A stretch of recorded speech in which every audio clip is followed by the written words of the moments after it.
Welcome to the Organic Wine Podcast.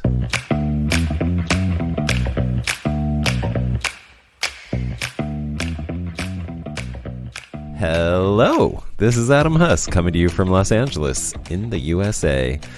And now a word from our sponsor. Oh, that's me. Through our winery, Centralis Wine, we sponsor this podcast. If you want to learn more about Centralis Wine, go to centraliswine.com. That's CENTRALAS wine.com. My guest for this episode is Ellen Cavalli. Ellen is the co-apple grower, gleaner, forager, cidermaker, and owner of Tilted Shed Cider Works in Sonoma, California, or Windsor. She has a past career in publishing and continues to have a hand in the zine called Malus. That's Malus, like apples, you know. And I just discovered Malus, and I love it.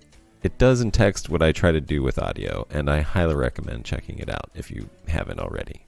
At 10 years in the business, Tilted Shed has achieved OG status in the West Coast new wave of cider, and this conversation with Ellen is about to show you why. Ellen is as entertaining as she is insightful, and the laughs and pearls of wisdom continue in rapid fire throughout this entire uncensored and unedited conversation. This is natural podcasting at its best, with zero intervention, so you get the full undisgorged flavor of this scintillating scion of cider, this oracle from the orchard, this diva of dry farm deliciousness. I'll say no more so that you can get on with the show. Enjoy. I'll do my best, and if this sucks, drop it. Drop it. I see I'm recording in progress. I see this happening. You thought you could be record. So sneaky. All right. Ellen, welcome. Thanks for doing this. Hi, Adam. Thanks for joining me. I can cut out the first, 30 seconds there. No, this is going to be our best spot right now. We're doing like a stand-up comedy show online. Ellen and Adam, let's go. Okay. I wish I had started before you started talking about how about them apples, though. That would have been a good soundbite to catch. Yeah, well, don't name this podcast How About Them Apples. Don't do it. Shed, you know what else? Tilted Shed Cider Works. How about them? How about Cider House Rules? How about not? Let's have some creativity. Jesus. Anyway. Yeah. Wow. I mean, it's crazy. So yeah, just the state of journalism around cider. Man, it's true though. We were just saying there's a lot of the people that we're relying on to tell our story don't know anything about what we're doing. Like they really don't know the ins and outs or the hows and wherefores. And then you're getting Cider House Rules. Yeah. Articles. Well, I mean, I started a zine, right? Do you know this? Did I don't know you? how much No, tell me. Okay. I consider that I know nothing. This whole podcast, you're going to need to really edit this because it's going in and it's not even starting off like a normal podcast, but why would it? It's me. Right. Yes. So, I mean, I come from a publishing background, magazines, books, nonfiction, right? That is my background, 25 years doing that. And I started out in the zine world back in San Francisco in the mid-90s. And, a lot of times, and this happens with cider, and it can happen with any sort of category or interest, right? Is somebody else sets the narrative. Somebody else is in charge of the messaging, who controls the media, controls the message, right? Yep. And zines were a reaction against that, where we're like, I don't need to work with some New York publishing house that's, funded by some billionaires, and they're trying to sell advertising and XYZ. Reject that. And that's what I loved about it. It was a little bit raw. It's definitely kind of edgy and in some respects uncensored, but thoughtful. And I come from that background. And so, I'd been, I had moved to books over time, but I still always loved both the format, the print format, and the ethos of the zine world. And so after, I don't know, geez, it was, we started in 2011, Tilted Shed. And, as I'm saying, every single article was the exact same thing. And every single headline was the exact same thing.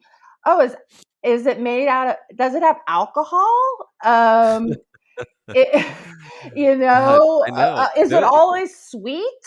Can we, what would you pair it with? I'm just like, why do we have the three? And my least favorite. Oh, did you know that the founding fathers made cider? Did you know John Adams drank a tankard of cider every morning? Did you know that Thomas Jefferson had a cider orchard? And and not only are those tropes, first of all, extremely reductive and repetitive, yeah. but they're wrong. And you are, in a lot of ways, especially with this founding fathers colonialism background, you're perpetuating, this patriarchy, this white colonial patriarchy from the 1700s, when I, as a woman, wouldn't have any rights during that time. Do you think I want to look back at that time as the halcyon era of cider? Right. No. Do you think Black people want to look back at that time as the halcyon era of cider? No. You Yeah. know? So Yeah. why are the Yeah. white men with this colonial perspective creating the narrative about cider when cider as a whole is actually a very, egalitarian thing? We have probably half and half women and men drinking cider, making cider, involved in the production and marketing of it. So why are we keep telling these stories about these dudes in old wigs who are enslaving people, and subjugating women?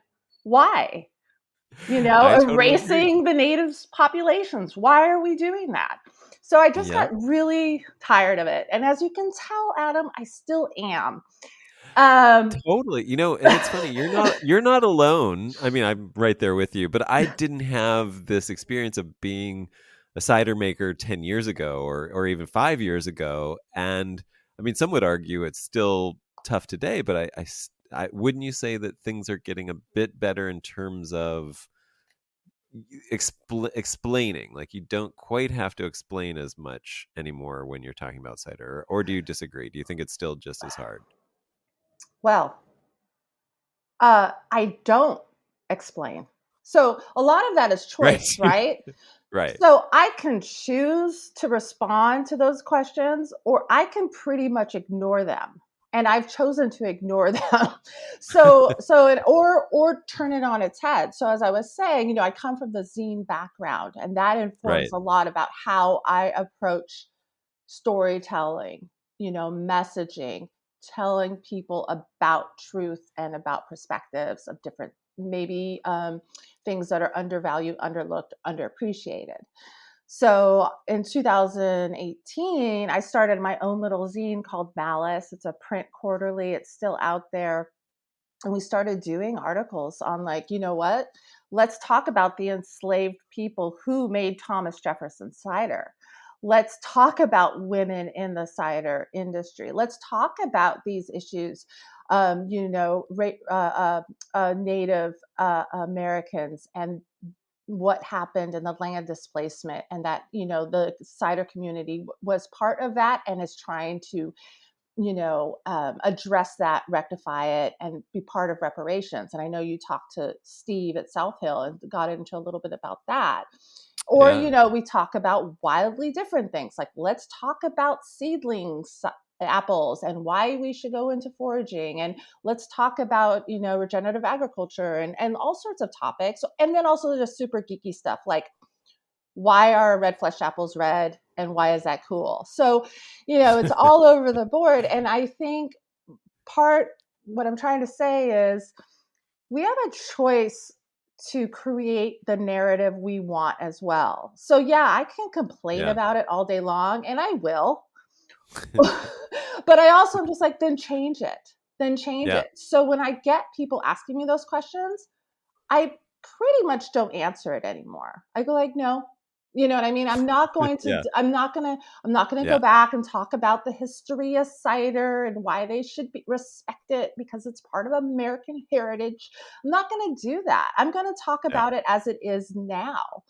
Yeah. What is it impact on the community, on the environment, on agriculture? How does it bring pleasure? How do you combine pleasure and principle? Let's talk about the current topics. Yes, the things in the past happened in the past, but if I want to go forward, I can't stay there. So I set that narrative forward. So no, if people come to me and ask, remedial questions, I'll give them a very quick remedial answer. And then I'm going to challenge them with something new. Or we're just going to say, like, what do you think? How does it taste? Da, da, da, da. Like, let's connect on those levels. And then with Malus, I'm no longer the editor. My friend Darlene Hayes is the editor, but I'm still involved. That's where we also sort of like challenge people to think deeper, challenge them to think broader. Mm-hmm. And I think that that's what, cider at this moment is doing. So going back to your question, I'm trying to remember, but what happened, 10 years ago and have things changed? Yes, they've changed. They definitely have. There's been definitely, a gradual improvement or elevation in cider IQ. Yeah. But that what's also been happening is there's been a fluidity and a an expansion in the interests of cider by other people.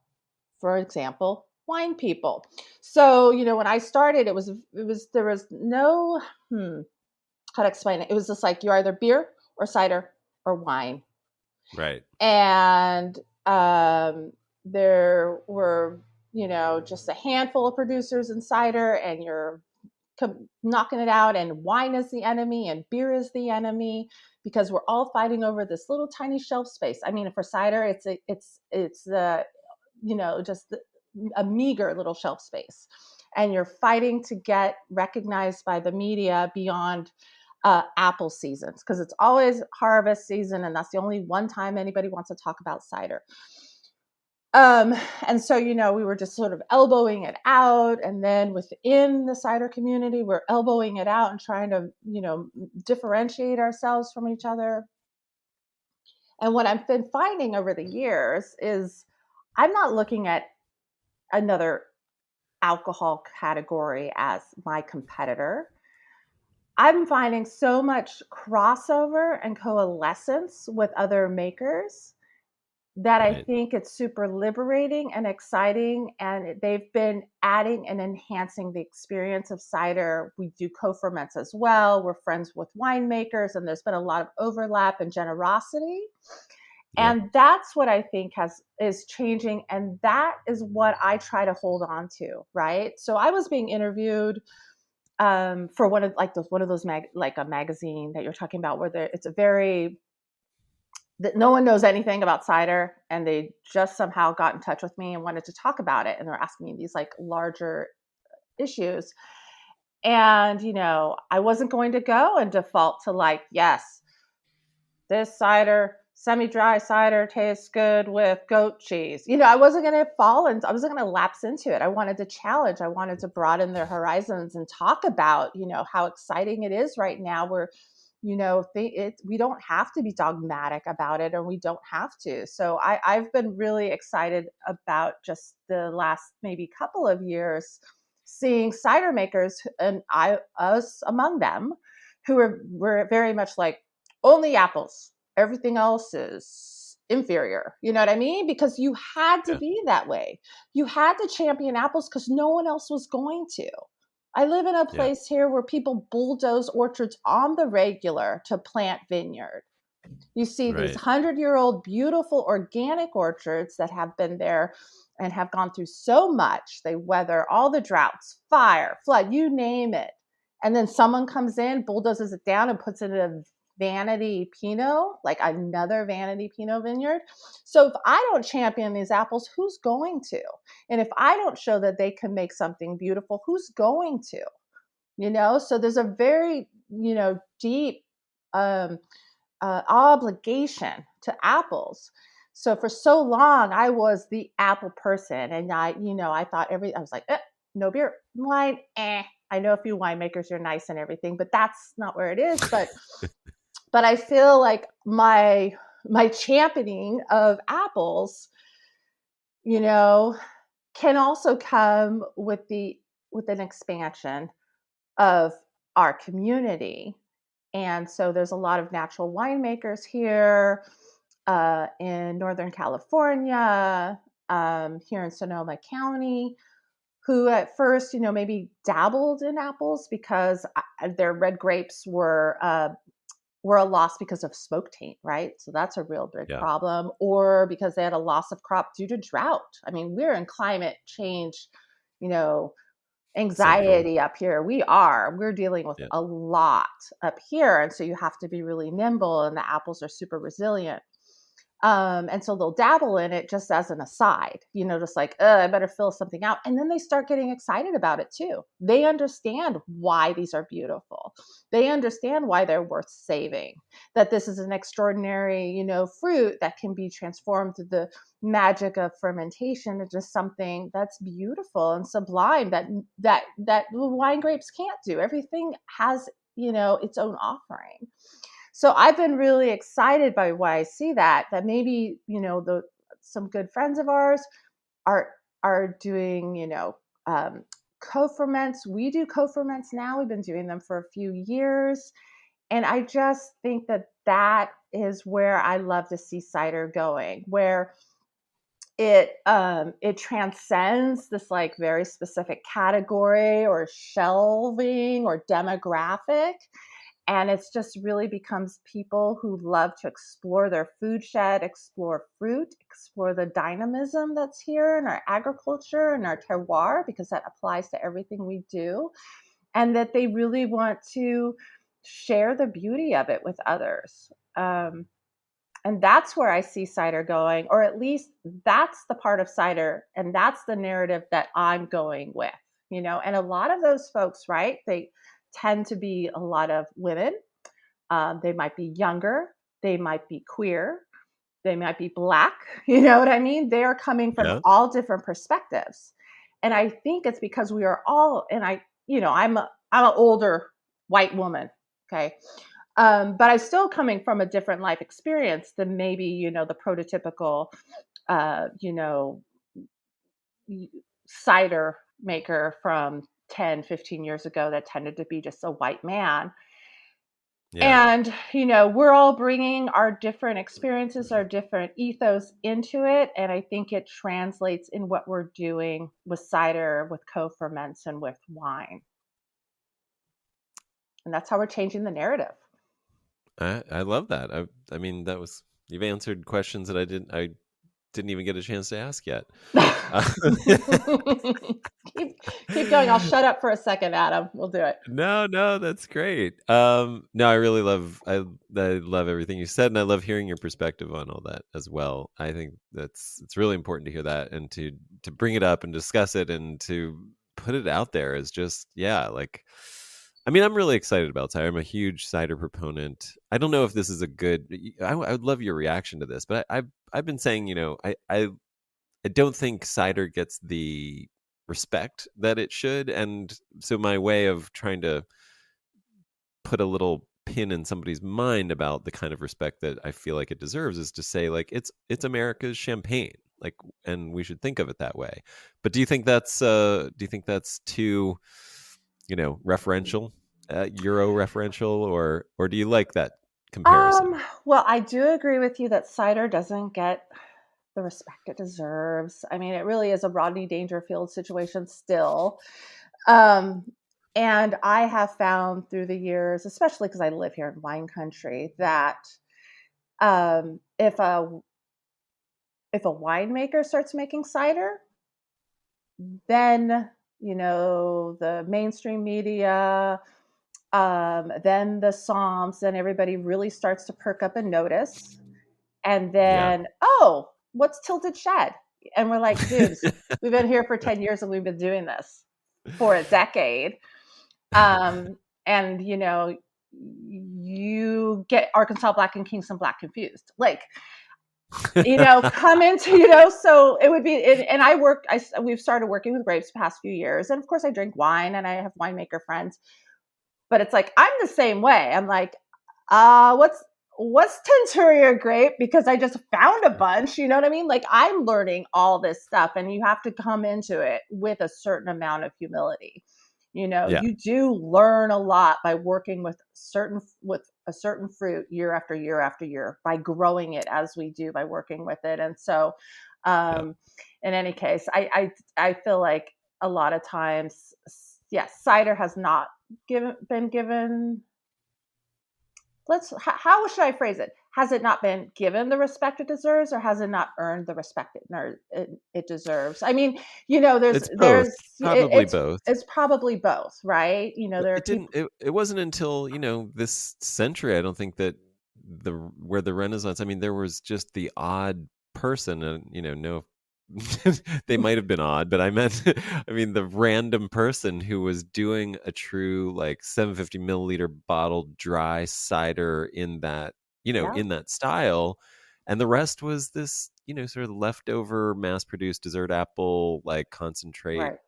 angry, or, not to badmouth any specific brands, but, like, there are definitely mass market concentrate industrial ciders, for sure. And that was ciders, what people, right? I mean, if you went in anywhere and ordered a cider, that's what you got. And that, of course, does not deserve respect. It doesn't taste interesting. It doesn't taste good to me. And, and it's, there's nothing interesting really about that. There's no thoughtfulness given to what you guys are doing, for example. So right.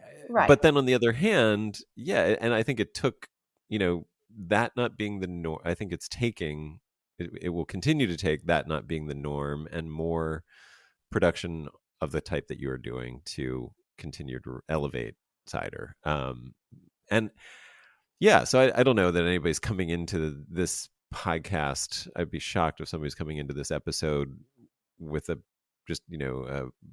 no experience of a dry cider in the kind that you're making. But I think it's important to underline that difference, that it's like the difference between boxed, what is called Burgundy, what I mean? Like a box of Chablis that you can get at Ralph's, and a bottle of Chablis from France.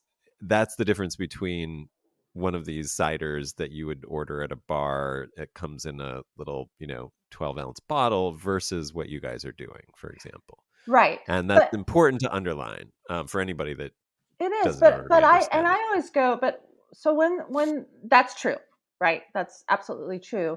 But at the same time, I wonder how many, I do actually listen to a lot of wine podcasts. I enjoy it. It's because I'm learning so many things at all times. Like, I just love to learn. I read books on wine because I've read so many books and listened to so much on cider that I'm just like, okay, maybe I'll give myself a little break. I mean, I continually try to, improve my education, but still, it's good to learn about other things. And, not in one of those has anyone ever been asked, do you always have to make sure that the consumer knows that you're not a jug wine, or that I mean, I guess unless you're talking to someone about Riesling, that's the only thing. People are, Rieslings are sweet, and like, no, there's actually dry wine. Anyway, like, that's my only, like, analogy that I can think of off the top of my head. But on the whole, it's like, when we talk about wine, we've already, right. Unless you're talking about, the Judgment of Paris or Mondavi and Napa, and, the bringing in the different clones and really working on terroir here versus, mass produced jug wine. I mean, I think that historically that was part of wine's conversation. And even now, I suppose, there is that talk, like, you could talk about some of these, like, $2 chucks and all of the stuff that's low. I mean, but does that come? That's what I was just about to say, though. So I mean, I hear what you're saying. But that's a good point. But I don't know go ahead. how often when you're talking to a winemaker, do you have to bring up that part of the conversation? Like, oh, how are you different from Two Buck Chuck? And it's just Yeah. that's what I'm saying, as I said earlier, when people ask me those questions, I just Right. sort of like ignore them. I'm like, you don't have to answer. You don't talk to a beer maker all the time and ask them, if you're talking to some True. excellent craft brewer, Highland Park, right down in your area, or one of those folks, Yeah. when someone talks to them, they don't always have to talk about Budweiser. So why do I have to True. talk about all this other schluff? If it exists, big whoop. People like it. Good for Yeah. them. I don't Yeah. drink it. Fine. I'm not going after their demographic. I'm not going after their taps. It bothers me, sure, but a lot of stuff bothers me. That's not the only thing. So Yeah. that's why I'm just like, why do I always have to try to convince people to like it? Like like, why do I have to convince to change people's minds? There are people who are already there. They're evolving. They've come on board. And like I said, it doesn't get respect unless a lot of times, unless unless a winemaker starts working in cider or bringing in apples with their co-ferments. That bothers me just from my ego. Do you know what I mean? That bothers me like in that sort of super that like self-conscious way, that like, well, that's insulting to me. But for the good of cider, that's great. If they're bringing more people on board to look at cider in a different way, to regard it uh, as something that's lovely and beautiful, and we could talk about other issues rather than always having to compare and contrast to some like historical, antiquarian version of this product, or to some, mass market drac, then I'm all for it. Totally. Yeah. So, I in Well, let anything, me. yeah. I drew a stark distinction, but I'll use wine now so that I think there's something to be said for the fact that I have good friends and they know I make wine, and yet I think I would need to sort of spell out for them the difference between what they can buy at Ralph's, that's a bottle of wine that looks like wine and drinks like wine and in every other way, has all the trappings of wine, but I would say is in a completely different category than, the people that I would bring on to talk about wine on this podcast, for example. Like Right. it's, where there is deep thought and intention and hands-on care, low intervention, stuff that's made, Mhm. from that place of agriculture, not from a place of recipes and mass production and everything that is, the Central Valley and, in mass, whatever. I think that's a little more subtle because it does look alike. It's labeled similarly. There is a distinction there, and I still think even in cider now, you're getting that distinction where there's a lot of I mean, especially in the canned cider world. Maybe not the 750 milliliter bottle cider world, but in the canned cider world, you can have some really sublime, I think, thoughtful, beautiful things where there's amazing farming behind it, and then you can have the complete other end. It's like an indie producer, but they're just buying dessert apples that are not good enough for the farmers market and making sort of just a whatever, a pedestrian cider Mhm. out of it. I don't Mhm. know, but again, I mean, we don't have to talk about this, I No, guess. Yeah. let's talk about whatever you want. I mean, whatever comes up, Well, because you it have helps much more me. interesting thoughts. You have many more interesting thoughts. Well, no, Let's do this but here. I it's have an idea. yes. Okay. Let's give a context. Who are you, and and tell us about Tilted Shed. Oh my Where is god. Tilted Shed located? Oh, right, right. We jump into the middle of conversations, which I think is actually super fun and the best way to do it, because it's a more of I a agree. natural conversation. And Yes. I honestly am tired of talking about myself, or I don't find myself very interesting, but I have a lot of thoughts and I love to talk about this stuff. So no, I think it's like, Well, I these are can. questions I've always like, I, I, I ask myself all the time, like, why do I have to answer this question? Do the people in wine, And so that's why I like to ask you this question too. I think it's a really good conversation and dialogue, is what are the parallels there, you know? and then how can we learn from each other and how we talk to people and get them on board with different experiences. So I think it's actually helpful that we're having this conversation for me, because I definitely am coming at it from feeling like an underdog who's, just had to like work so hard to like have anybody pay attention to us, because I'm fighting not only against crap cider, right? Like Right. what do they say? A rising tide uh, lifts all Lifts all boats, boats. floats up, but Yeah. it doesn't always. No. You send garbage out there, it undermines the work we're doing, right? Yeah. In our category. And then, I see like the wine people, and I know it's a hard business, but like a lot of this hard work has already been done largely for you by previous generations. And we're still at a place where we're just trying to like get past the real, remedial questions about it. And I'm already ready to go 3 steps ahead past everybody else. And I acknowledge that. So I enjoy this. It's not pushback, but I enjoy you coming back with me and showing that like, even, I may, I may have the incorrect perception about what it's really like in wine as well, right? Like Yeah. maybe we're Yeah. all dealing with the same thing, Yeah.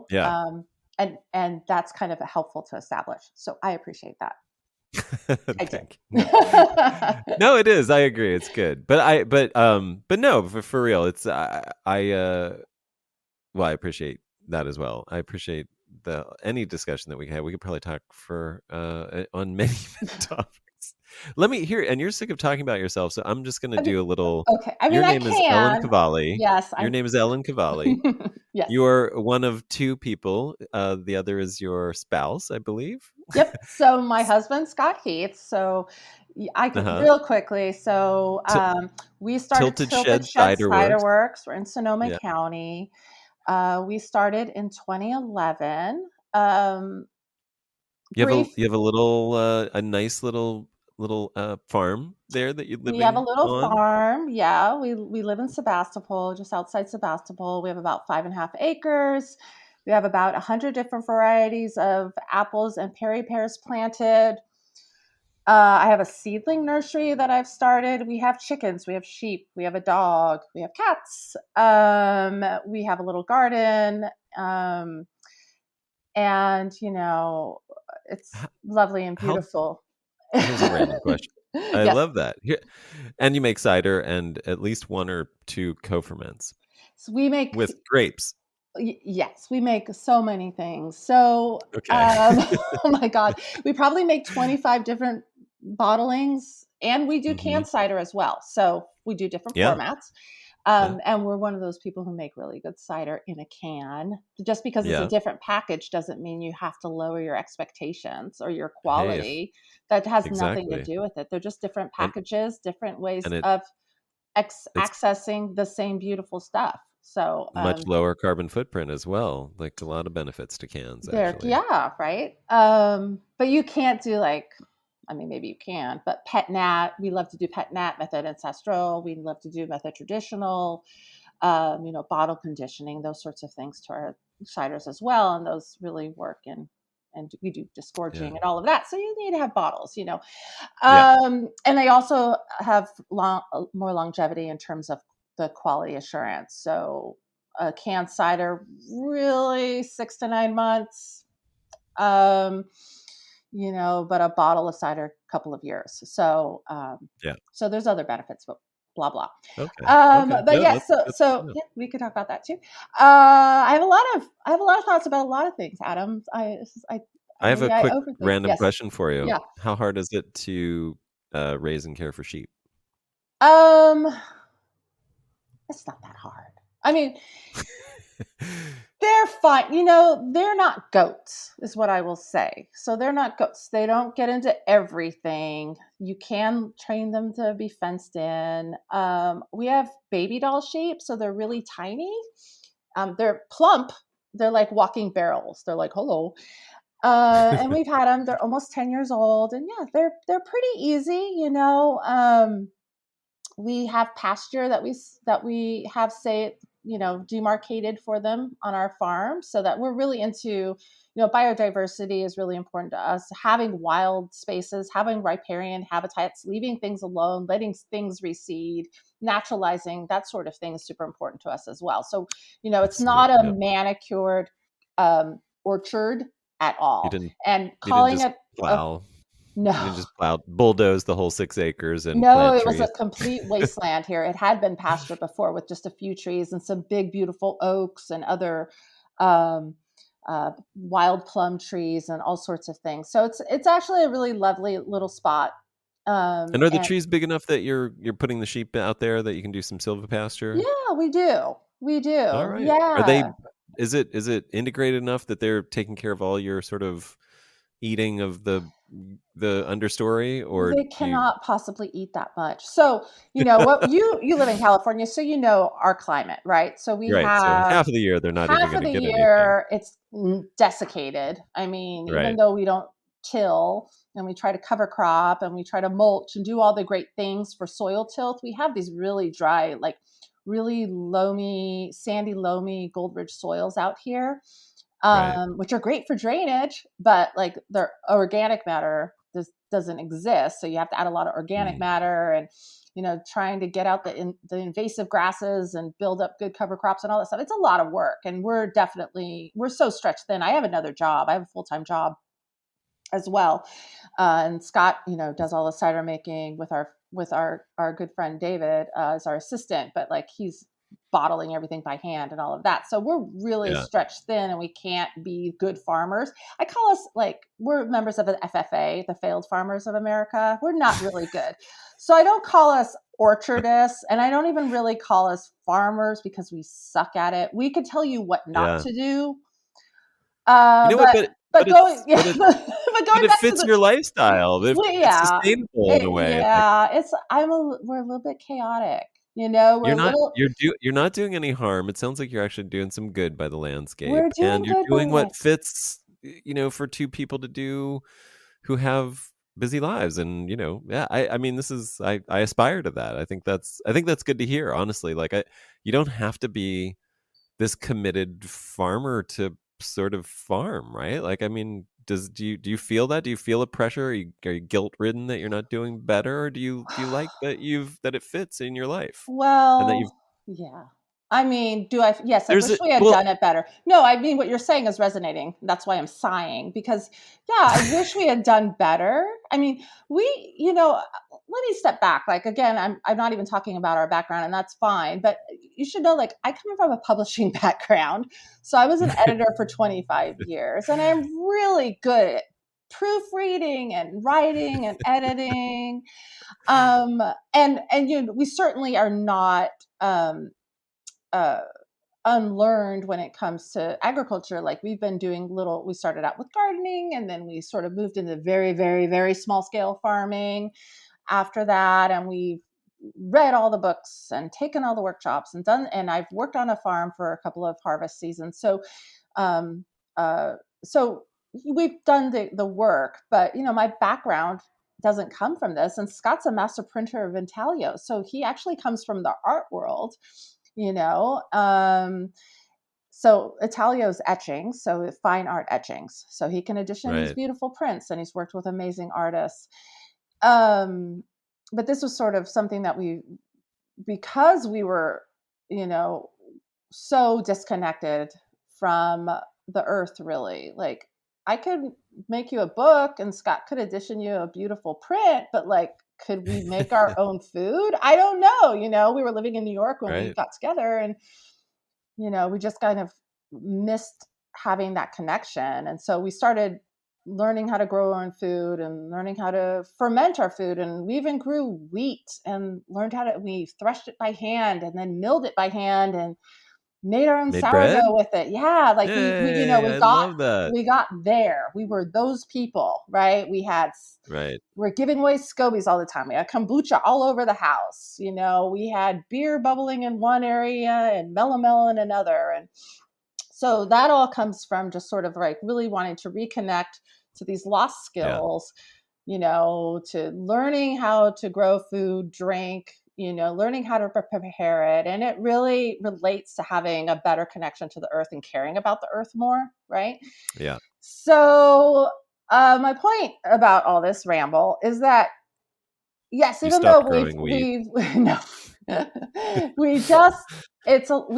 when you start doing this work, you realize like how much discipline you have to do it well, how much Yeah. knowledge is here, and Yeah. you can't be everything and do everything, and you have to for forgive Sane. yourself. You do, Yeah. like, because certain people are really. I mean, I always have so many projects, and I'm so driven, and I really want to do well by every. I want to do right and well by everything that I set out to do, and so there is a perfectionist tendency, and you have.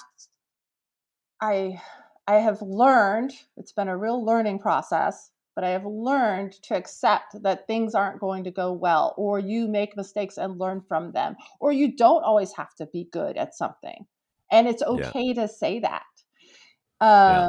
And having farming in air quotes here, growing our apples has been a very humbling experience, but also really liberating. So, trees will die, the gophers will kill them, there's blight, we should have thinned that tree and now it's stunted for life, this one got a weird disease, we pruned that one wrong, you know what I mean, we didn't water it Yeah. enough because we were trying to conserve water, all those things that make you feel really, honestly, can I say shitty, Yeah. You can say um anything.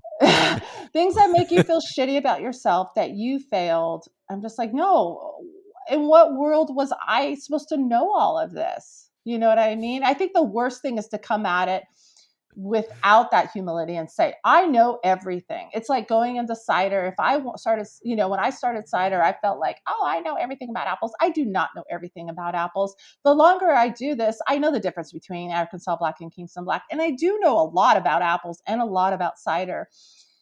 But I'm just like, the longer you go, the more you realize you don't know a lot. And so Yeah. that's what it is, humbling. But like I Yeah. said, it is liberating, because why do I have those high expectations? So, no, our farm is kind of a mess. Things are decrepit. We've lost a lot of trees. We've made a lot of mistakes. And every once in a while, I have to twist that around, right? It's changing the narrative, right? We talked about Yeah. that earlier. It's like, what are the good things that came out of it? Well, I've learned a lot about, our soil Yeah. type. I've learned a lot about what apples will grow well here. Hmm. I'm have much more attuned to the seasons now, much more attuned to rainfall, much more attuned to all these different things. And maybe it's made me a better person in terms of wanting to be a steward of the environment, because of just like how variable and scary it can be. And also real deep and abiding respect for the people who are farming well here. So our apples here represent a very small fraction of our production. We do a Right. cider it's our farm reserve cider, it's our estate blend, and we do a barrel or two a year. That's it. Because we don't have a lot of yield in our orchard yet. Right. So everything else we get from a few organic orchardists here in Sonoma County. And then we have a place called the Lost Orchard. I know it's so mythical, but it really is. It's an abandoned cider orchard near the Russian River that we glean fruit from, and a couple of other places. And it just makes me really respect, Chad Frick, who's one of our main orchardists, or Laura Cheever, or Mike Meyer. Like, we are a first name basis with all these people. They're our friends. We support them. We pay them the most we can. Jake Mann, another great orchardist friend of ours. And, it makes me have so much more respect for what they're doing, because I know how hard this is now. And I Yeah. really feel, and maybe it's the same with wine, that I feel like I have much more respect, and I care even more deeply about the fruit, about these apples, about these varieties, because I now have firsthand knowledge of how hard it is to grow them well, to grow them sustainably, to grow and make it healthy. That people who can do that, year after year in large volumes, I'm so impressed by them. So it's really given me a lot. I'm more grateful for our growers than I was 10 years ago. Let's put it that way. Yeah. Yeah. That's a really good point.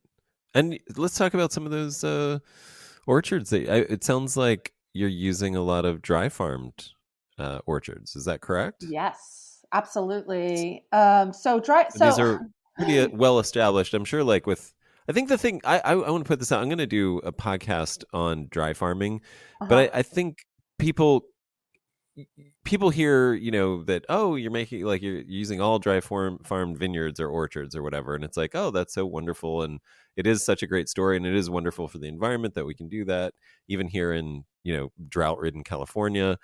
uh the reality is every one of these things is usually older, was established at a time when they watered it regularly with some sort of irrigation, whether it was flood irrigation or literally by hand irrigation. And then once they were established, or at some point maybe neglected, they just sort of figured it out without, having that regular water and just using the seasonal water. But these were, until they're established, dry farming is, in California at least, something that begins with irrigation. I think there's Well, very few places that, maybe in North, maybe I'm wrong. well, Yeah, I could be wrong. yeah, I don't know. I mean, I don't know everything about the viticulture side, so I can't really speak to that.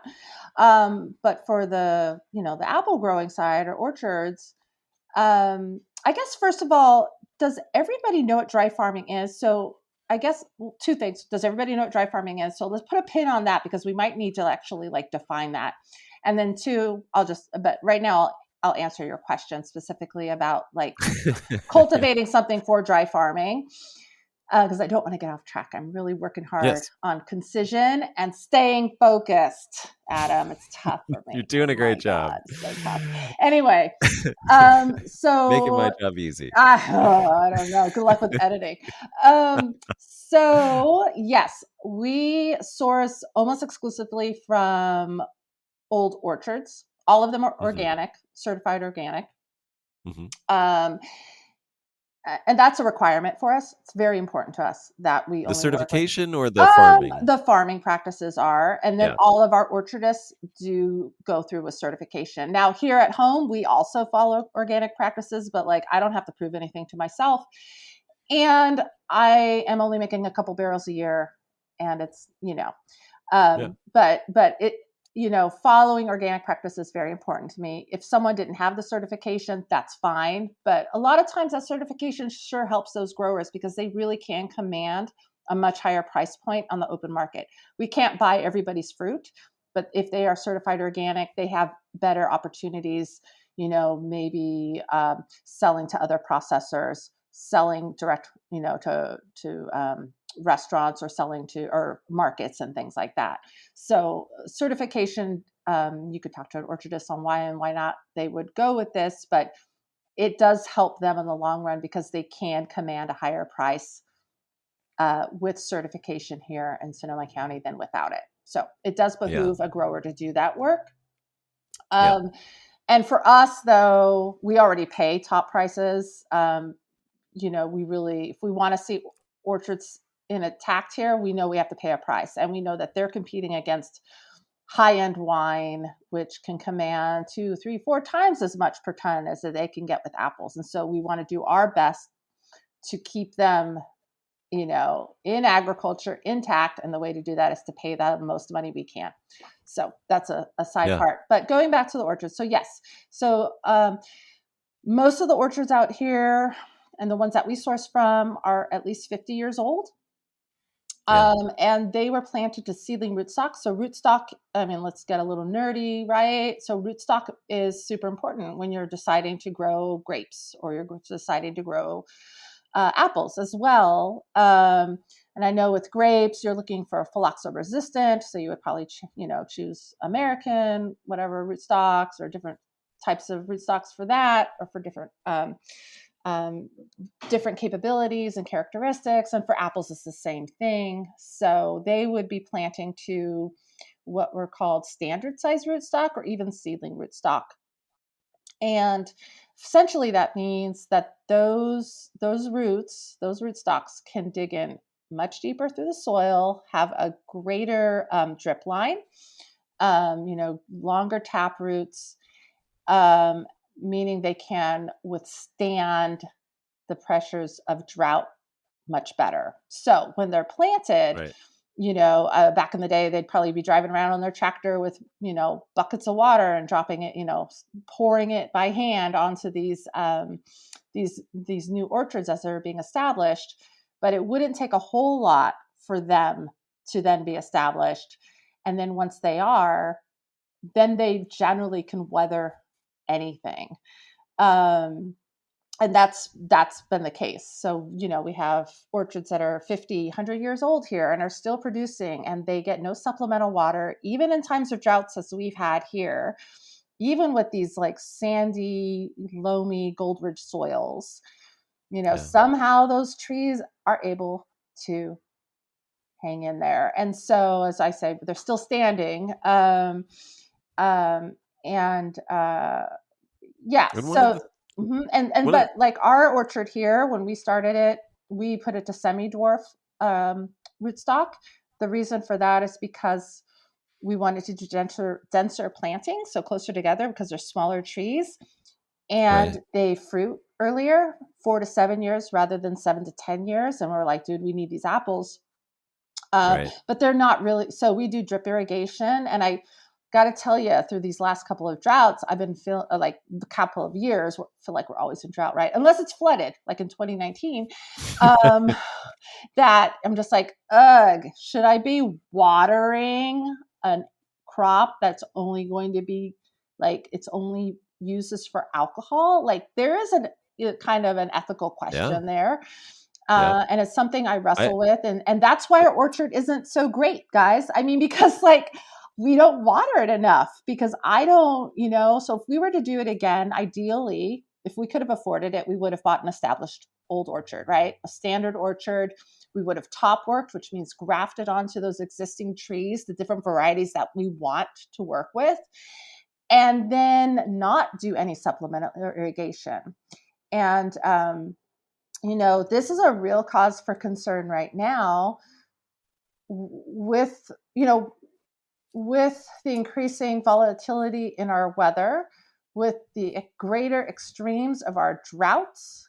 I grew up, I'm a California native, right? I grew up in the East Bay. I went through the droughts in the 70s. I remember being a little kid, but, my mom going, okay, you can only have this little bucket of water. I remember that. I grew up in drought. I understand what it's like to live this way, but nothing has prepared me for what I've seen this past year, with reservoirs drying, with wells drying, with the river running so low you can like tiptoe across it, with people having to cull their herds because there's not enough water for them. There's no hay. Bad news. And you're still going. I mean, at least we got rain recently, but I know down south you're really just not getting it. And so you have to really think, like, what is the price of survivability? The water wars are coming next. That's what it's all coming down to, and desalination isn't necessarily going to be the answer. And, reservoirs aren't going to be the answer if you don't have any runoff. So we really, as in all of agriculture, need to really think about it. I think, what should water be used for? Drinking? Bathing once in a while is a good idea. Like basic hygiene, right? Survivability.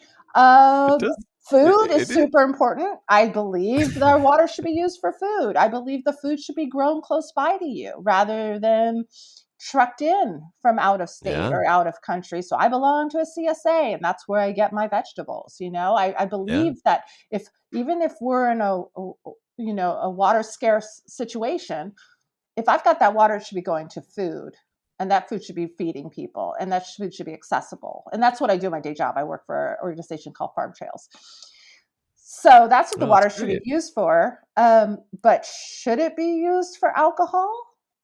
Like that's a tough one. Like I see all these. I love that you're asking that question.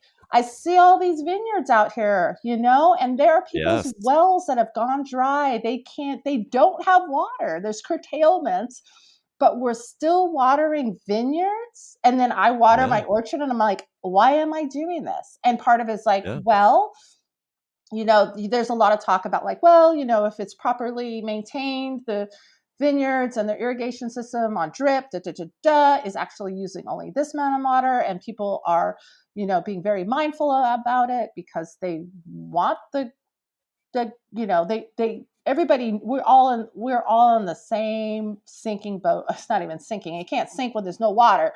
We're all in the same desert right now, you know what I mean? And so I'm Yeah. not saying that the viticulturalists, that the people who run vineyards aren't um are don't care about the water scarcity issue, but so No, of much course not. money has Yeah. gone into setting those up. So much Right. money comes from it. It is our main driver of our economy here, is the wine industry. And so what do you do when you shut the water off to those vines and they die?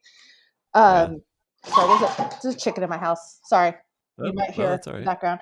Yep. Um, so what do you do? And that's been a real source of contention right now. And I don't know if it's like that down in LA, maybe because your wine industry isn't quite as massive, right? There No, yeah, definitely not. Yeah. doesn't dictate a lot of your Politics, planning and yeah. politics and economy and all of that stuff. But this is a real tough question that we're all grappling with right now. And California is the number one producer of wine, and we are being hit so hard, and we are not going to get out of this drought. The whatever 20 inches we just got this past few weeks, I mean, that's not solving this problem at all. That's just Right. making it so that there's a little bit of moisture in the soil.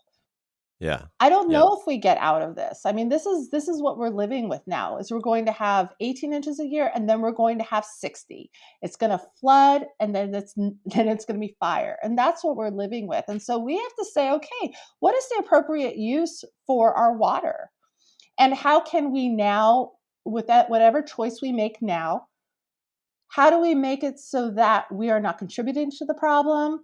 Either we're not adding to it, or we're, actively trying to make Sonoma County, in this case, survive. And, that gets so anyway, I'm going off of my tangent, but that does speak to, using these old orchards. And I threw a freaking fit, man, on Instagram a couple of 3 months ago. I don't know when it was, a few months ago, where there's this one winemaker who used to be, I don't know, like a hedge fund manager. And he's like, I'm going to change career. If you're, maybe you're a hedge fund manager in your day job. No, I'm not. Okay. But like, I would, I'm going to yeah. become like this premium Pinot producer, winemaker. Sorry, I have to do my voice like that because it just was such a douchey thing. And he bought this, he all of his wines are like $80-$90 a bottle, and he's full of shit, and all his, the way he talks about stuff, and calls himself basically the carbon messiah. Like, he bought, that he's doing all these things and he's going to save the world through wine. And he bought a property, a little orchard, not too, maybe 10 minutes from our house here. Uh-huh. Beautiful old orchard, organic, and then proceeded to bulldoze the shit out of those trees, and then was Mm. talking about how he was doing it for the good of the earth, and that what was coming next would be good in terms of carbon mitigation and regenerative agriculture.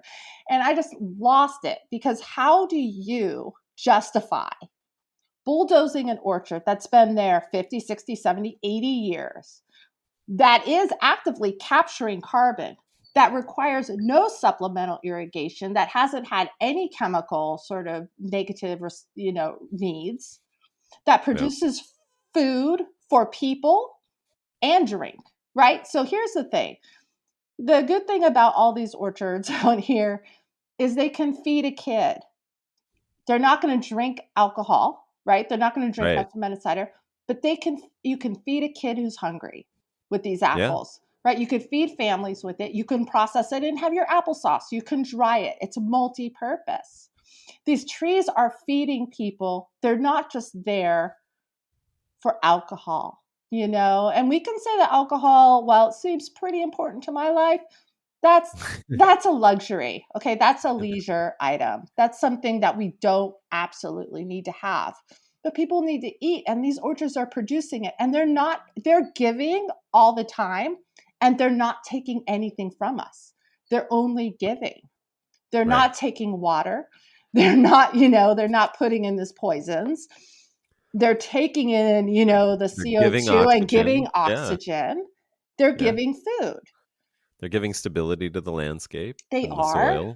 Absolutely. What's teeming under that soil? What was the life like in that soil that hadn't been Disrupted just for ripped decades. for Yeah. decades? Exactly. So how do you justify tearing that down, bulldozing it? And he was like, "Well, look at my toy, this big ass bulldozer just to rip everything out.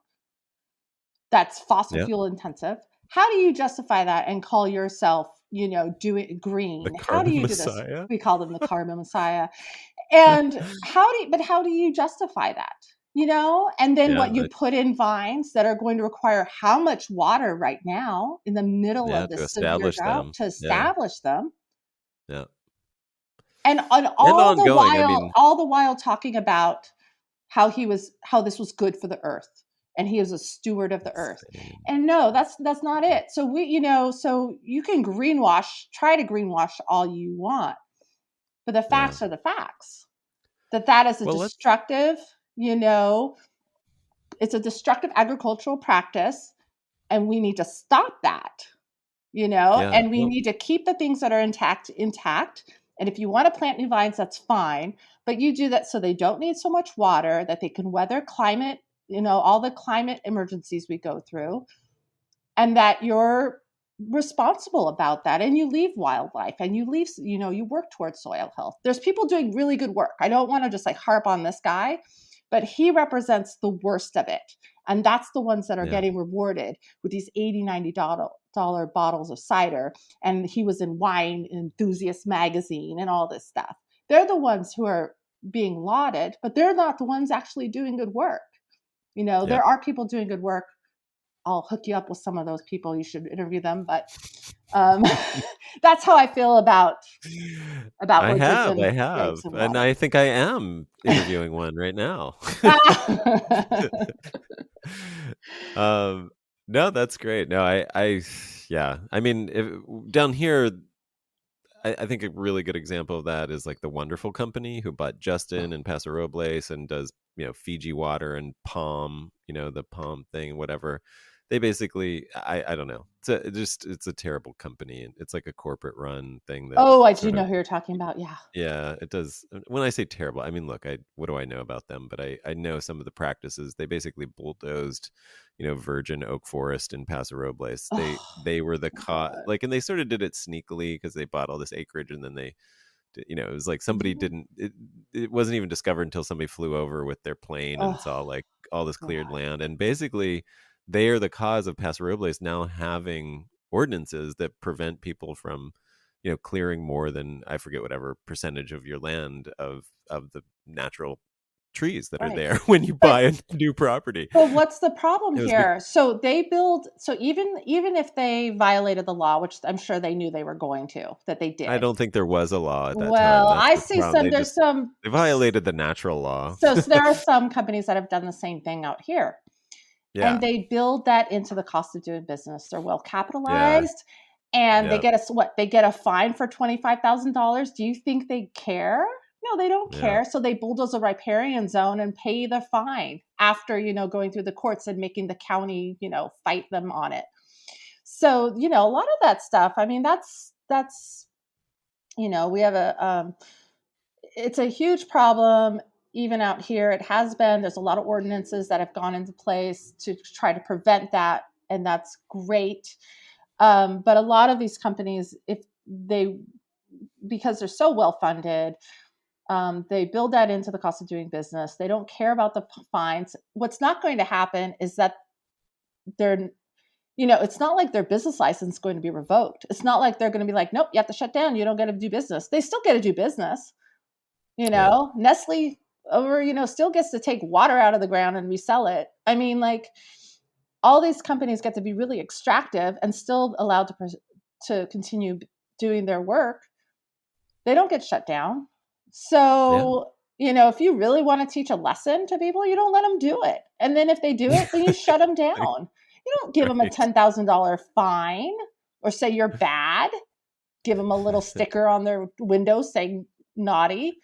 You shut them down. But that's not how we do things, right? Because the No. money talks. If they can afford that fine, they can afford a lot. So, Yeah. follow that money. But it's a real shame because you can't grow. I mean, you can't get those oak forests back, in quite the same way. It's Yeah. the damage I has mean, been no done to the way. land, and yet they probably have a really good marketing department that's going to represent their product Yeah. as I mean, natural and healthy. their company is called Wonderful. Yeah. It must be true. Well, no one would lie. My company's called Tilted Shed, and our shed really is tilted. So truth in advertising. I um, know. all right, let's quickly. First of all, one of the pins that I want to put in is the question that you're asking yourself when you water that orchard there. I think I think it's such an important question to ask. I don't think enough people in our industry in California are asking that. We're all talking about how to remove freaking smoke taint from our wine, and I think we should be talking about removing fruit that needs to be irrigated from the landscape, not you know what I mean? Like, I this is a do. big Yeah. thing. Like maybe it's not the, let's like refocus where we're putting our attention. Like, if like you said, we're literally turning off the tap to certain agricultural sectors that get their water from the river up north. Yeah. And if we're doing that and we're watering, you know, these things that really don't do well without being watered in this climate, then maybe we need to look at some things that we can eat and drink that do well in this climate, because there are those. I mean, I don't think, like we're making some wine from prickly pear because of Hmm. for that very reason, just to draw attention to that. Like, Yes. hey, Neat. maybe we need to start Mhm. thinking about like what has been going on for thousands of years in north central Mexico and southern Texas with indigenous cultures who have lived in desert landscapes, because that's where we're headed, a desert landscape. It's not Mediterranean anymore. It isn't. and Mhm. and let's start wrapping our heads around a different way to do agriculture, not something that requires us to use up all the water to do Exactly. this, for And things that really aren't adapted to a desert. you can do it. I mean, You can. you can, farm, you can cultivate and farm grapes. What are they, was it, ah, God, I wish I could tell. Is it the Canary Islands somewhere where they're so dry that they make those little wells sort of around the vines? I mean, there's so many different types of methods that you Yeah, can yeah, use, that you can look at, like what different yeah, areas have vines. done. Or Well, and it's even here, also, there's lots of old vine Zinfandel and things like that that are yeah, they're absolutely, dry farmed, and I absolutely, understand yeah, maybe once in a while they need a little bit of water.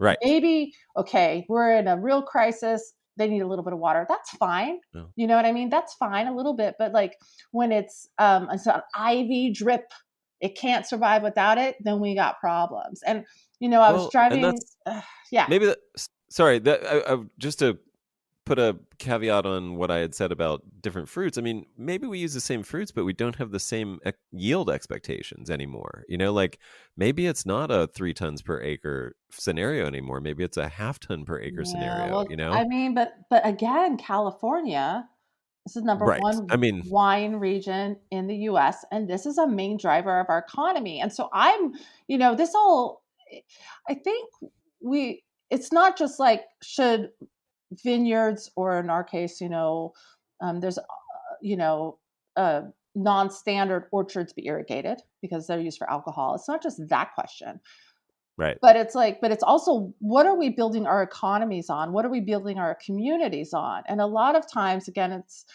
it's become this extractive thing where we're we're trying to get all this stuff from the earth so that we can package it and sell it to other people way far away, right? Line our pockets with And gold, then right? make as much money as possible and have the biggest margins as possible, and then just keep that going. Ultimately, what should we really be going for is something that, is a closed loop. So like, I'm not taking more water than I'm putting back in through, various regenerative agricultural means or rainwater catchment or groundwater injection, those sorts of things. I'm trying to keep it as close to here as possible. I'm paying my farmers as much as possible. I'm paying my workers as much as possible. And the people who buy my products are paying as much as possible so that we can all stay within this like sustainable, and sustainable is a stupid word, but I mean that in the like actual literal sense. Like it's something that we can continue doing without one of us in that circle suffering so much. Yeah. So I don't know. Well, I mean, up here it's also cost. So why are you trying to get so much? Why are you trying to get so much acreage or so much tonnage per acre? Is because it's freaking expensive up here. It's outrageous how much it costs to live here, how much land costs, how much all of it costs. And well, you just did a recent blog post about that. That was your most recent blog post about equity and the cost of real estate in Sonoma County. Do you want to talk a little bit about that? I think you have some really important thoughts about it, or at least you've brought up some really. I think it's just important to underline that and to think about that as we're moving in the right direction, hopefully. Exactly. So, well, I brought that up in terms. So I have a friend who was a Black farmer, and she and her wife have been trying for so long to buy just a couple of acres here so that they could have their own farm. And they couldn't afford it. It's so expensive here. It's so expensive. People were, especially during the pandemic, was really when it had reached its peak. Oh, yeah. Because what was happening is people were coming from the Bay Area. They were buying second homes, third homes, their weekend homes. It's, they no longer had to go into the office to their whatever Google or Tesla or whatever, Twitter office space or wherever, Salesforce, wherever they were making a lot of money. They no longer had to go into the office. So they're like, well, we can work from anywhere. So let's go buy a cute little property up in Sonoma County. So they could pay all cash. They can outbid everybody because they are well monetized. They're making these like really high end Bay Area salaries and coming up here. And this is not new. I mean, this has been happening for a long time, but it kind of just reached a zenith during the pandemic. It was shocking. It was just like astronomical increases in property values, and my friend's just like, I can't even, like, I want to stay here. We want to live here. This is where we want to be, but we can't afford it. So she started looking around, and it got me to learning a lot more about land tenure and racial equity, or the lack thereof, in agriculture in California. So sort of that,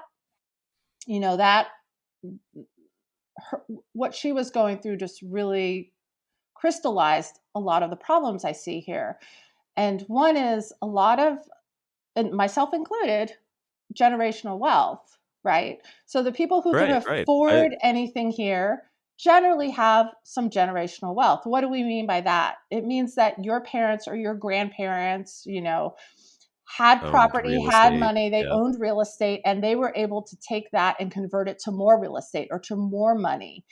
And, that's, I willingly admit, the only reason Scott and I were able to afford this place, which, by the way, was completely run down, and, we got it for under $400,000, which is a good value, even though the house was unlivable and we had to live in a trailer for a while. But my point being that the reason we were able to do that is because Scott's parents and his grandpa died. They had all had their own homes that they owned, and those homes were, when they passed, they were sold, and he and his two siblings inherited some money. That's generational wealth. Now, that's how a lot of people do it. Now, if you are a Black person whose family, you come from a family that was enslaved, You're, so you had no generation. You didn't get to come over here and build wealth. The wealth was extracted from you. It was Right. stolen from you. Then you are so-called emancipated, but then you're kept, basically in almost bondage through Jim Crow laws, through all these terrible sundowner laws, through minimum wage. I mean, what is minimum wage doing? The incarceration, what is all of that? Right? Mm-hmm. How do you build generational wealth when every single system in our society is meant to keep you down? And every Right. single system is meant to help white people like me go up. So that's Right. what it started, it was a real revelation to me, because I always considered myself kind of like middle class. I didn't have much money growing up. There was no real generational wealth on my side. Let me be clear about that. And I'm not saying Scott's family was like loaded and rich, but they came from a place where they were able to buy their own home. And then Right. you're able to start the succession of it. And so we benefited from that. And not many people who, don't have that don't. So, and then that income inequality and the systemic prejudices and the imbalances of the policies that are in play, from the redlining, from the USDA, I mean, all these things, all these programs historically, and even to this day, have been built to continue creating, this inequality. How do you reverse that? And so what we have here is an economy in Sonoma County that's based upon wine, which is a luxury good, which is, a large amount of the workforce are immigrants and brown people, right? Who may be undocumented or not, and so maybe don't benefit all the time from the wealth that's associated with that product. We have the price of property for people who want to get out from under there and start their own thing astronomically high, due to the tech, due to the hedge funds, finance, and those sorts of things. Yeah. So how do you rectify that? You can't have a community that stays intact when only the rich people can have farms for other rich people. Yeah. Yeah. Because you You can can't only do rich that. people can afford to get the land, and then the products that they're creating can only be afforded by rich people. Yeah. So It's how do you continue living? How does your yeah. place continue going, like perpetuate, if you can only be serving this really, top echelon of the economic sphere? You can't. And so, I brought it up in that post, which isn't really like, it's a really hard thing to talk about. I'm not a land use or, policy expert or anything like that. But, there was a report by USDA, or no, I'm sorry, CDFA, California. It's called the Farmer Equity Report, released in 2020, based upon information gathered up to 2017. And I believe there was like 124,000 people who identified as farmers in the state, and only 429 of them were Black. Not 429,000, 429 people, Black. Yeah. Yeah.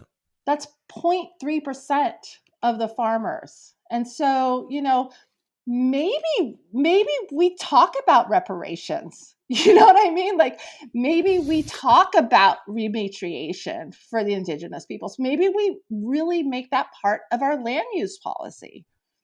Yeah. Because then what you're going to do is you're going to be able to keep people from leaving, so we don't have many Black people here to begin with. And then if they don't have not, as much generational wealth to be able to sustain this lifestyle as some of people who maybe who are, white, let's be honest, that's how it works, then they're going to leave. And then what am I going to be left here with for my son? Yeah. So, it's a real hard thing to grapple with. It's something I, as like this little tiny cider producer, can't totally change, but it's something that I have talked about publicly as Tilted Shed. We actually raised money for our friend. We made a special cider and we gave her 10% of all the profits from that to help fund her. She's not a nonprofit.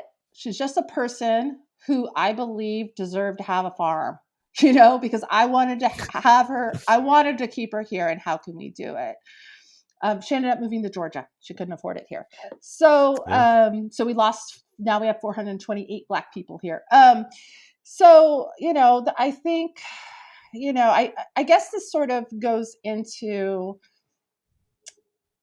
another topic, and sometime you have to cut me off, Adam, but it's like, what do you do when you have a platform? So I make cider. All I'm doing is making cider, co-ferments. I'm making alcohol that makes people feel happy. It tastes good. Yep. It's interesting. It looks cool. But I'm not really like saving the world. But if you have this ability to talk about these issues that come up and that you are either part of the problem, part of the solution, right? Then I think we have a duty and an obligation to talk about these things. We don't have to talk about them in every Instagram post or every time we talk to people, but I think we should always bring it up. And I think that if we divorce ourselves from environmental justice, from social justice, racial justice, from very thorny issues that are uncomfortable, but if you act like those things aren't happening and I am just making ooh la la, some like crispy cider, then you're also being an extractive. You're not really being community minded. These are my neighbors here. I want people to I want there to be, lots of diversity here. I want there to be a place of equity and inclusion, real equity, inclusion, and real representation. And I want people to stay here. And I want my son to grow up with people from all different cultures and religions and colors and backgrounds. Because that's going to make him a better person, and that's going to make this a better world. It really is. Yeah. So, and maybe we all care deeper about each other, and maybe we all end up caring more about our world. So, I feel like that's something I brought up. It was very, it was quite the thing to do back in the George Floyd protests, to talk about it and then to drop it. And it's not like I bring it up at all times, but I really do believe to use the platform I have in fighting for and supporting people who may be, who may need it. We did a fundraiser for Trans Lifeline, to support trans people. They're under attack all the time. And so, or to talk about land equity uses, to talk about, our climate emergency. I know I don't want to be a downer all the time, but your choices matter. Like who you support and what products you buy, even if you want to chill out and forget the world's problems with a cider, you should at least feel good knowing that you supported a company that actually is working toward fixing those problems that are causing you to want to check out for a while. Yeah. That's how I feel. Well said. Very well said. And with that, let's talk about your ciders. What do you got available that we can try? Oh God. When is this airing? Okay, well, first of all, oh, good point. Well, maybe in a week or two. Okay. Let's say, how do people find your ciders, first of all? Well, what's your website? My website, tiltedshed.com. Yes. Tilted Shed. Tiltedshed.com. Okay. And there is a Tilted Shed. That wasn't a joke when I said there is. Yeah, there is. There's a Tilted Shed. I think I've seen it on your Instagram. Yeah, it's there.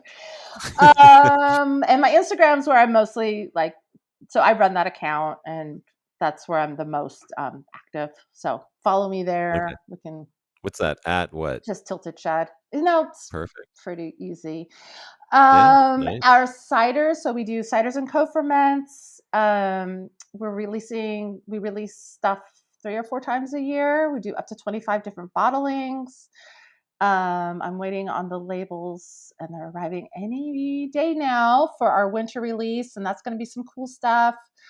Like a single variety Arkansas Black, a Arkansas black cider that's aged in our own brand apple brandy barrel. We have our method traditional Jonathan, so it's a single variety champagne method, hand riddled, hand disgorged. We also have our estate cider, our 2019 vintage that we're releasing. So it's some really good stuff. We also have the co-ferments. So that one's a Carignan Jonathan co-ferment that's coming out, which is lovely. And then we do a lot of other stuff. And we also have a Pommeau that we're releasing. So we do distillation projects with our neighbors, and we have a lot of stuff that we do. And everything is pretty small. I'm talking between 10 to 50 cases. That's about it in kegs. So you're not going to go to Ralph's. You're not going to go to a supermarket and find our stuff. And I don't earlier on, we were sort of the mindset, like fewer, products, fewer SKUs or whatever.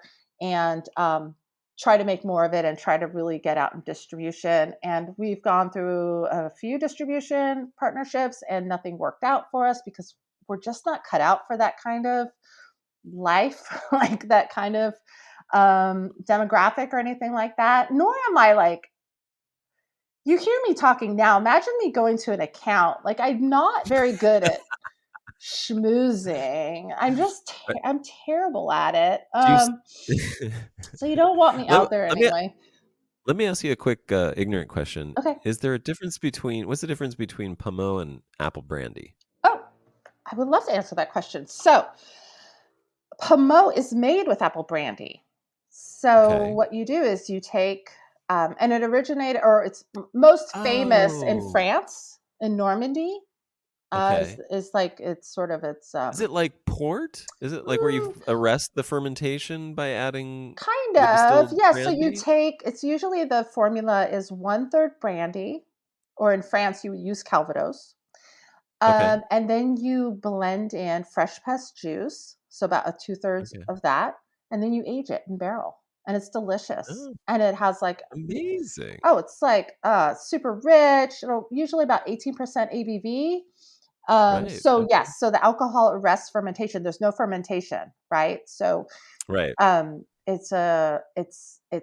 sweet a little bit. Sweet, but it'll have lovely toffee notes to it, or roasted pecan notes to it, and things like that. So it's extraordinary. I love it. Yeah, the ones I've had have been so good. So we make several types, and we do one with roasted acorns.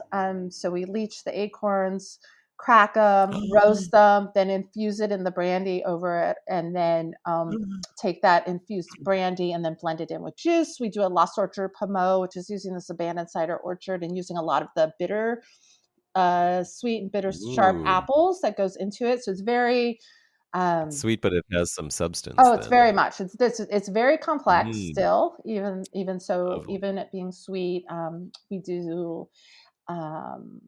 And do the acorns? Do you gather them? Where do you get the acorns? We do. Yeah, we do. Nice. Yeah, so we just get them, locally. Usually, you use live the oak? black oak. There's live oak. There's black oak. There's pin oak. Yeah.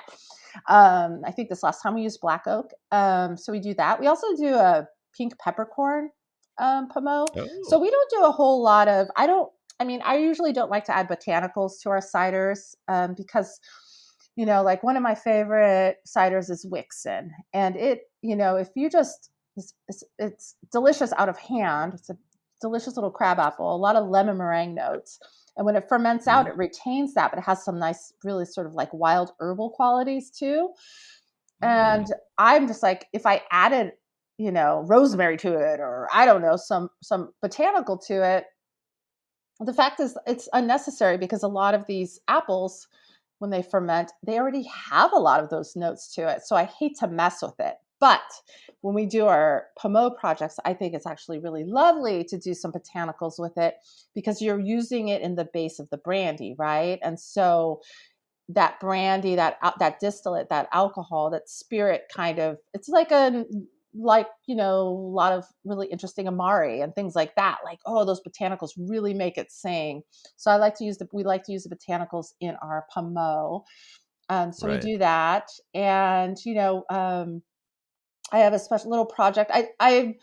I also as much as I can, as, as I have time for, I go out and I like glean for fruit. So we harvest wild native elderberry like along the waysides, and we co-ferment with that. I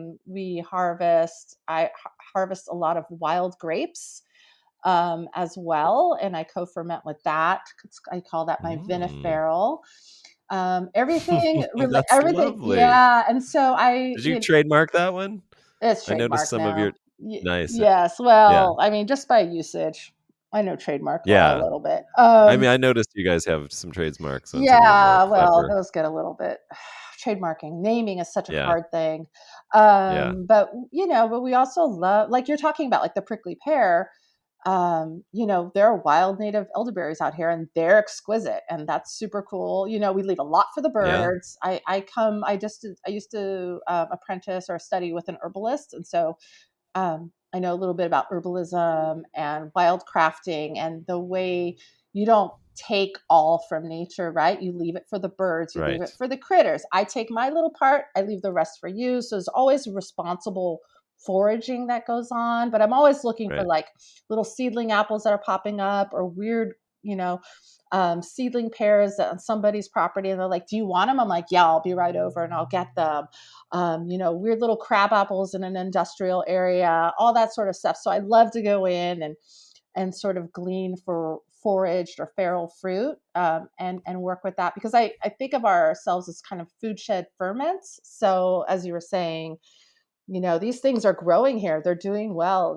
They naturalized there. They've adapted to being here. They don't require any work on my part except for, asking the plant if I could have some of its fruit and then fermenting with it. So I love to do that.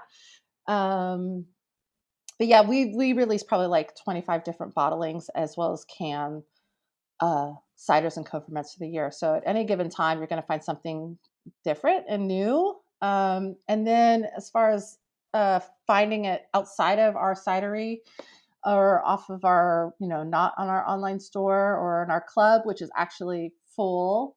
We have a wait list on that. Um, we just have a handful of accounts that we work with locally. They're super great. And we like that. I've stopped chasing accounts. I'm not trying to dominate, the shelves anywhere. If you want our stuff, that's great. If you don't, that's fine.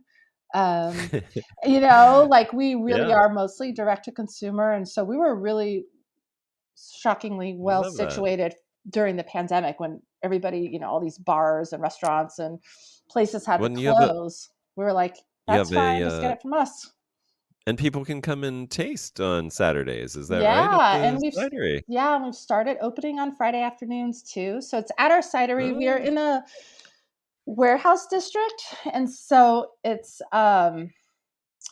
it's not going to be on a bucolic grounds, but we're in a nice little area. We're in a, it's an industrial area in there'll be no Windsor, sheep which nuzzling at the but there's cidery. pictures of sheep. Don't worry, I There you made it look go. really cute inside. But we're next to several wineries, a distillery, and a little brewery. A brewery and also a beer tap room. And we just make the most of it. We're just like a bunch of small, little family run enterprises that all have other jobs. We all have other jobs, and we're doing our projects here because we love it so much, and we help each other out. And it's actually a really nice, we call it ourselves Artisan Alley, but it's just a really nice little vibe. And yeah, and if you come to visit us, it's like coming to our living room, but like cuter and cleaner and no cats. It's just, we try to make it really welcoming. And our tasting room host, David, is super nice, and he'll always make you laugh. And we just, there's no airs about it. We don't try to make people feel uncomfortable if they've never had cider before.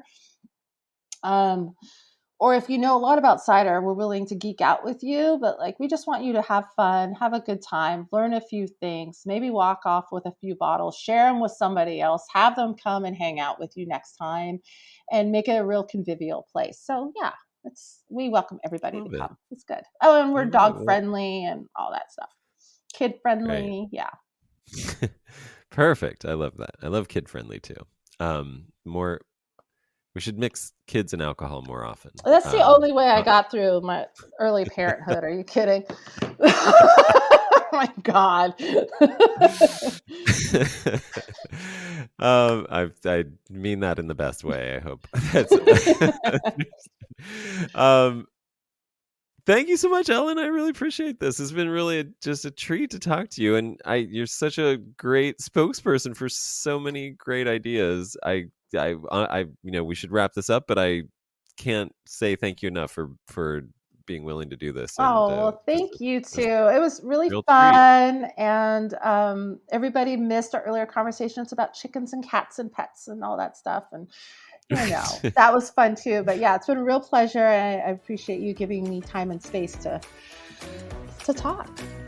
Hey, of course.